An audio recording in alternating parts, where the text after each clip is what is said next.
Hello friends, मैं Dharmendra JD story style YouTube channel में आप सभी का हार्दिक स्वागत है। आज मैं लेकर आया हूँ आपके लिए रविन्द्रनाथ टैगोर की कहानी नई रोशनी।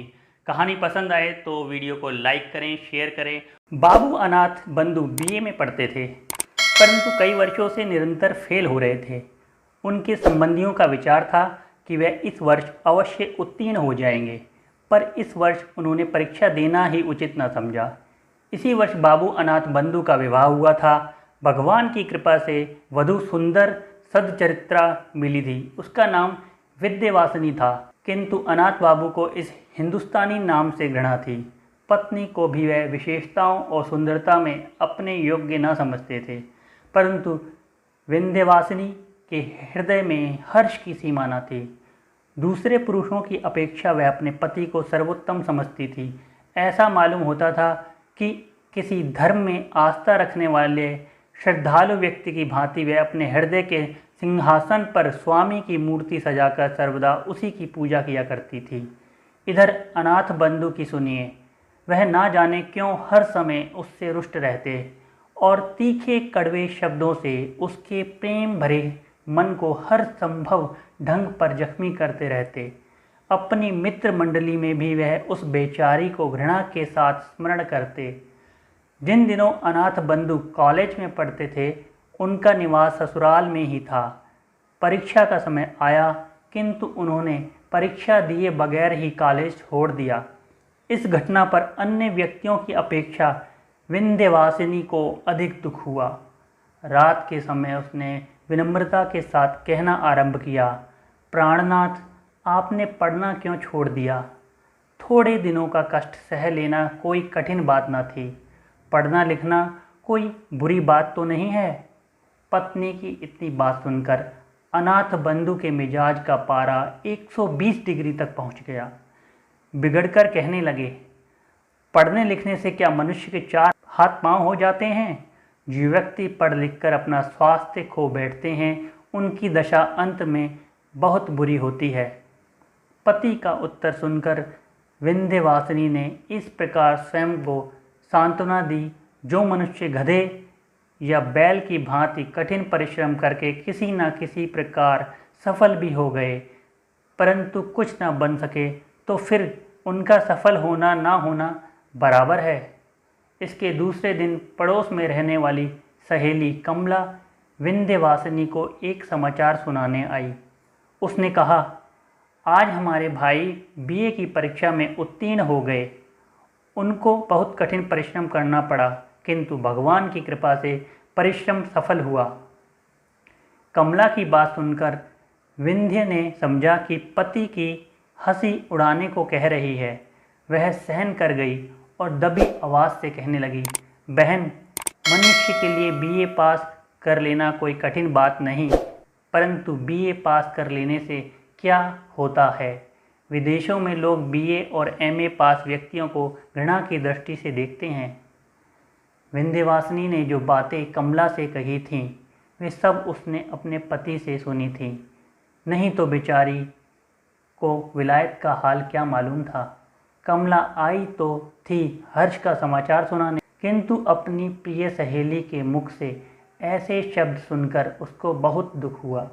परंतु समझदार लड़की थी, उसने अपने हृदयगत भाव प्रकट ना होने दिए। उल्टा विनम्र होकर बोली, बहन, मेरा भाई तो विलायत गया ही नहीं, और ना मेरा विवाह ऐसे व्यक्ति से हुआ है जो विलायत होकर आया हो, इसलिए विलायत का हाल मुझे कैसे मालूम हो सकता है। इतना कहकर कमला अपने घर चली गई।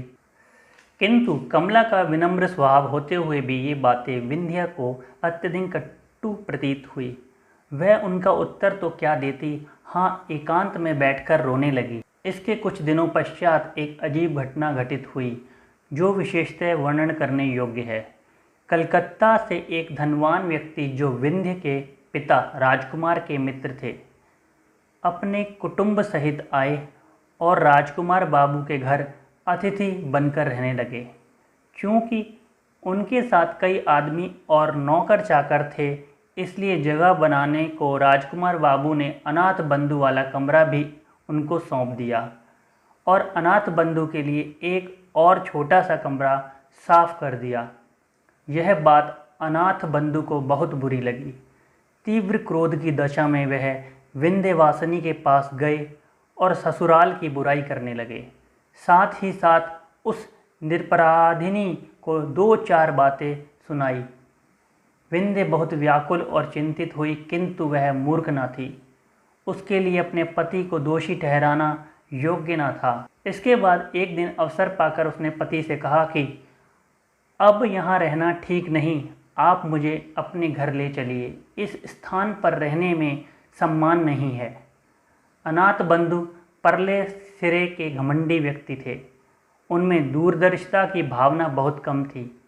अपने घर पर कष्ट से रहने की अपेक्षा उन्होंने ससुराल का अपमान सहना अच्छा समझा, इसलिए आनाकानी करने लगे। किंतु विंध्यवासिनी ने ना माना और कहने लगी, यदि आप जाना नहीं चाहते तो मुझे अकेली भेज दीजिए। कम से कम मैं ऐसा अपमान सहन ना कर सकती। इस पर अनाथ बंधु विवश हो गए, घर जाने को तैयार हो गए। चलते समय माता पिता ने विंध्य से कुछ दिनों और रहने के लिए कहा, किंतु विंध्य ने कुछ उत्तर ना दिया। यह देखकर माता पिता के हृदय में शंका हुई। उन्होंने कहा, बेटी विंध्य, यदि हमसे कोई ऐसी वैसी बात हुई हो तो उसे बुला देना। बेटी ने नम्रतापूर्वक पिता के मुंह की ओर देखा, फिर कहने लगी, पिताजी, हम आपके ऋण से कभी उऋण नहीं हो सकते। हमारे दिन सुख से बीते। और कहते कहते विंध्य का गला भर आया, आंखों से आंसू बहने लगे। इसके पश्चात उसने हाथ जोड़कर माता पिता से विदा चाही और सबको रोता हुआ छोड़कर पति के साथ चल दी। कलकत्ता के धनवान और ग्रामीण जमींदारों में बहुत बड़ा अंतर है। जो व्यक्ति सर्वदा नगर में रहा हो उसे गांव में रहना अच्छा नहीं लगता, किंतु विंध्य ने पहली बार नगर से बाहर कदम रखने पर भी किसी प्रकार का कष्ट प्रकट न किया, बल्कि ससुराल में हर प्रकार से प्रसन्न रहने लगी। इतना ही नहीं, उसने अपनी नारी सुलभ चतुरता से बहुत शीघ्र अपनी सास का मन मोह लिया। ग्रामीण स्त्रियां उसके गुणों को देखकर प्रसन्न होती थीं, परंतु सब कुछ होते हुए भी विंध्य प्रसन्न न थी। अनाथ बंधु के 3 भाई और थे, 2 छोटे, 1 बड़ा। बड़े भाई परदेश में 50 रुपये के नौकर थे। इससे अनाथ बंधु के घर बार का खर्च चलता था। छोटे भाई अभी स्कूल में पढ़ते थे। बड़े भाई की पत्नी श्यामा को इस बात का घमंड था कि उसके पति की कमाई से सबको रोटी मिलती है, इसलिए वह घर के कामकाज को हाथ तक न लगाती थी। इसके कुछ दिनों पश्चात बड़े भाई छुट्टी लेकर घर आए। रात को श्यामा ने पति से भाई और भौजाई की शिकायत की। पहले तो पति ने उसकी बातों को हंसी में उड़ा दिया, परंतु जब उसने कई बार कहा तो उन्होंने अनाथ बंधु को बुलाया और कहने लगे, भाई, 50 रुपये में हम सबका गृहस्थ नहीं चल सकता। अब तुमको भी नौकरी की चिंता करनी चाहिए। यह शब्द उन्होंने बड़े प्यार से कहे थे, परंतु अनाथ बंधु बिगड़कर बोले, भाई साहब, 2 मुट्ठी भर अन्न के लिए आप इतने रुष्ट होते हैं। नौकरी तलाश करना कोई बड़ी बात नहीं, किंतु हमसे किसी की गुलामी नहीं हो सकती। इतना कहकर वह भाई के पास से चले आए। इन्हीं दिनों गांव के स्कूल में 3rd मास्टर का स्थान खाली हुआ था। अनाथ बंधु की पत्नी और उनके भाई साहब ने उस स्थान पर उनसे काम करने के लिए बहुत कहा, किंतु उन्होंने ऐसी तुच्छ नौकरी स्वीकार न की। अब तो अनाथ बंधु को केवल विलायत जाने की धुन समाई हुई थी। एक दिन अपनी पत्नी से कहने लगे, देखो, आजकल विलायत गए बिना मनुष्य का सम्मान नहीं होता और न अच्छी नौकरी मिल सकती है, इसलिए हमारा विलायत जाना आवश्यक है। तुम अपने पिता से कहकर मंगा दो तो हम चले जाएं। विलायत जाने की बात सुनकर विंध्य को बहुत दुख हुआ। पिता के घर से रुपया मांगने की बात से बेचारी की जान ही निकल गई। दुर्गा पूजा के दिन समीप आए तो विंध्य के पिता ने बेटी और दामाद को बुलाने के लिए आदमी भेजा। विंध्य खुशी खुशी मायके आई। माँ ने बेटी और दामाद को रहने के लिए अपना कमरा दे दिया। दुर्गा पूजा की रात को यह सोचकर कि पति न जाने कब वापस आए, विंध्य प्रतीक्षा करते करते सो गई। सुबह उठी तो उसने अनाथ बंधु को कमरे में ना पाया। उठकर देखा तो माँ का लोहे का संदूक खुला पड़ा था। सारी चीज़ें इधर उधर बिखरी पड़ी थीं और पिता का छोटा कैश बॉक्स जो उसके अंदर रखा था गायब था। विंध्य का हृदय धड़कने लगा। उसने सोचा कि जिस बदमाश ने चोरी की है उसी के हाथों पति को भी हानि पहुंची है। परंतु थोड़ी देर बाद उसकी दृष्टि एक कागज़ के टुकड़े पर जा पड़ी। वह उठाने लगी तो देखा कि पास ही कुंजियों का एक गुच्छा पड़ा है। पत्र पढ़ने से मालूम हुआ कि उसका पति आज ही प्रातः जहाज पर सवार होकर विलायत चला गया है। पत्र पढ़ते ही विंध्य की आंखों के सामने अंधेरा छा गया। वह दुख के आघात से जमीन पर बैठ गई और आंचल से मुंह ढांपकर रोने लगी। आज सारे बंगाल में खुशियां मनाई जा रही थी, किंतु विंध्य के कमरे का दरवाज़ा अब तक बंद था। इसका कारण जानने के लिए विंध्य की सहेली कमला ने दरवाज़ा खटखटाना आरंभ किया, किंतु अंदर से कोई उत्तर ना मिला तो वह दौड़कर विंध्य की माँ को बुला लाई। माँ ने बाहर खड़ी होकर आवाज़ दी, विंध्य अंदर क्या कर रही है? दरवाज़ा तो खोल बेटी। माँ की आवाज़ पहचान कर विंध्य ने झट आंसुओं को पोंछ डाला और कहा, माताजी, पिताजी को बुला लो। इससे माँ बहुत घबराई, अतः उसने तुरंत पति को बुलाया। राजकुमार बाबू के आने पर विंध्य ने दरवाज़ा खोल दिया और माता पिता को अंदर बुलाकर फिर दरवाज़ा बंद कर लिया। राजकुमार ने घबराकर पूछा, विंध्य क्या बात है, तू क्यों रो रही है? यह सुनते ही विंध्य पिता के चरणों में गिर पड़ी और कहने लगी, पिताजी, मेरी दशा पर दया करो, मैंने आपका रुपया चुराया है। राजकुमार आश्चर्यचकित रह गए। उसी हालत में विंध्य ने फिर हाथ जोड़कर कहा, पिताजी, इस अभागिन का अपराध क्षमा कीजिए। स्वामी को विलायत भेजने के लिए मैंने यह नीच कर्म किया है। अब राजकुमार को बहुत क्रोध आया। डांटकर बोला, दुष्ट लड़की, यदि तुमको रुपए की आवश्यकता थी तो हमसे क्यों ना कहा? विंध्य ने डरते डरते उत्तर दिया, पिताजी, आप उनको विलायत जाने के लिए रुपया ना देते। ध्यान योग्य बात यह है कि जिस विंध्य ने कभी माता पिता से रुपए पैसे के लिए विनती तक ना की थी, आज वह पति के पाप को छिपाने के लिए चोरी का इल्ज़ाम अपने ऊपर ले रही है। विंध्यवासिनी पर चारों ओर से घृणा की बौछारें होने लगी। बेचारी सब कुछ सुनती रही, किंतु मौन थी। तीव्र क्रोधावेश की दशा में राजकुमार ने बेटी को ससुराल भेज दिया। इसके बाद समय बीतता गया, किंतु अनाथ बंधु ने विंध्य को कोई पत्र न लिखा और न अपनी माँ की ही कोई सुध-बुध ली।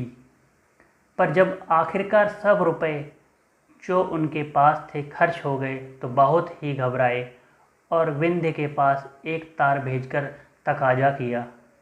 विंध्य ने तार पाते ही अपने बहुमूल्य आभूषण बेच डाले और उनसे जो मिला वह अनाथ बाबू को भेज दिया। अब क्या था, जब कभी रुपयों की आवश्यकता होती वह झट विंध्य को लिख देते और विंध्य से जिस तरह बन पड़ता अपने रहे सहे आभूषण बेचकर उनकी आवश्यकताओं को पूरा करती। यहाँ तक कि बेचारी गरीब के पास कांच की 2 चूड़ियों के सिवा कुछ भी शेष ना रहा। अब अभागी विंध्य के लिए संसार में कोई सुख शेष न था। संभव था वह किसी दिन दुखी हालत में आत्महत्या कर लेती, किंतु वह सोचती कि मैं स्वतंत्र नहीं, अनाथ बंधु मेरे स्वामी हैं, इसलिए कष्ट सहते हुए भी वह जीवन के दुख उठाने पर विवश थी। अनाथ बंधु के लिए वह जीवित रहकर अपना कर्तव्य पूरा कर रही थी, किंतु अब चूंकि उसके लिए विरह का दुख सहना कठिन हो गया था, इसलिए विवश होकर उसने पति के नाम वापस आने के लिए पत्र लिखा। इसके थोड़े दिनों बाद अनाथ बंधु बैरिस्टरी पास करके साहब बहादुर बने हुए वापस लौट आए, परंतु देहात में बैरिस्टर साहब का निर्वाह होना कठिन था, इसलिए पास ही के एक कस्बे में होटल का आश्रय लेना पड़ा। विलायत में रहकर अनाथ बंधु के रहन सहन में बहुत अंतर आ गया था। वह ग्रामीणों से घृणा करते थे। उनके खान पान और रहन सहन के तरीक़ों से यह भी मालूम न होता था कि वह अंग्रेज हैं या हिंदुस्तानी। विंध्य यह सुनकर बहुत प्रसन्न हुई कि स्वामी बैरिस्टर होकर आए हैं, किंतु माँ उसकी बिगड़ी हुई आदतों को देखकर बहुत व्याकुल हुई। अंत में उसने भी यह सोचकर दिल को समझा लिया कि आजकल का ज़माना ही ऐसा है, इसमें अनाथ बंधु का क्या दोष। इसके कुछ समय पश्चात एक बहुत ही दर्द से भरी घटना घटित हुई। बाबू राजकुमार अपने कुटुंब सहित नाव पर सवार होकर कहीं जा रहे थे कि सहसा नौका जहाज से टकराकर गंगा में डूब गई। राजकुमार तो किसी प्रकार बच गए, किंतु उनकी पत्नी और पुत्र का कहीं पता न लगा। अब उनके कुटुंब में विंध्य के सिवाय कोई दूसरा शेष न रहा था। इस दुर्घटना के पश्चात एक दिन राजकुमार बाबू विकल अवस्था में अनाथ बंधु से मिलने आए। दोनों में कुछ देर तक बातचीत होती रही। अंत में राजकुमार ने कहा, जो कुछ होना था सो तो हुआ, अब प्रायश्चित करके अपनी जाति में सम्मिलित होना चाहिए, क्योंकि तुम्हारे सिवाय अब दुनिया में हमारा कोई नहीं। बेटा या दामाद जो कुछ भी हो, अब तुम हो। अनाथ बंधु ने प्रायश्चित करना स्वीकार कर लिया। पंडितों से सलाह ली गई तो उन्होंने कहा, यदि इन्होंने विलायत में रहकर मांस नहीं खाया है तो इनकी शुद्धि वेद मंत्रों द्वारा की जा सकती है। यह समाचार सुनकर विंध्य हर्ष से फूली न समाई और अपना सारा दुख भूल गई। आखिर एक दिन प्रायश्चित की रस्म अदा करने के लिए निश्चित किया गया। बड़े आनंद का समय था। चहुं ओर वेद मंत्रों की गूंज सुनाई देती थी। प्रायश्चित के पश्चात ब्राह्मणों को भोज कराया गया और इसके परिणाम स्वरूप बाबू अनाथ बंधु नए सिरे से बिरादरी में सम्मिलित कर लिए गए। परंतु ठीक उसी समय राजकुमार बाबू ब्राह्मणों को दक्षिणा दे रहे थे। एक नौकर ने कार्ड लिए हुए घर में प्रवेश किया और राजकुमार से कहने लगा, बाबूजी, एक मैम आई हैं। मैम का नाम सुनते ही राजकुमार बाबू चकराए। कार्ड बढ़ा, उस पर लिखा था, मिसेज अनाथ बंधु सरकार। इससे पहले कि राजकुमार बाबू हाँ या ना में कुछ उत्तर देते, एक गोरे रंग की यूरोपियन युवती खट खट करती अंदर आ उपस्थित हुई। पंडितों ने उसको देखा तो दक्षिणा लेनी भूल गए। घबराकर जिधर जिसके सिंह समाये निकल गए। इधर मेम साहिबा ने जब अनाथ बंधु को ना देखा तो बहुत विकल हुई और उनका नाम लेकर आवाज़ें देने लगी। इतने में अनाथ बंधु कमरे से बाहर निकले। उन्हें देखते ही मेम साहिबा माय डियर कहकर झट उनसे लिपट गई। यह दशा देखकर घर के पुरोहित भी विदा हो गए। उन्होंने पीछे मुड़कर भी ना देखा। फ्रेंड्स, यदि आपको यह कहानी पसंद आई है तो इस कहानी को लाइक एंड शेयर ज़रूर करें और जेडी स्टोरी स्टाइल चैनल को सब्सक्राइब करें। बेल आइकन बटन दबाकर ऑल पर क्लिक करें, जिससे कि हमारी नई वीडियोस, नई कहानी की नोटिफिकेशन आप तक पहुंच सकें।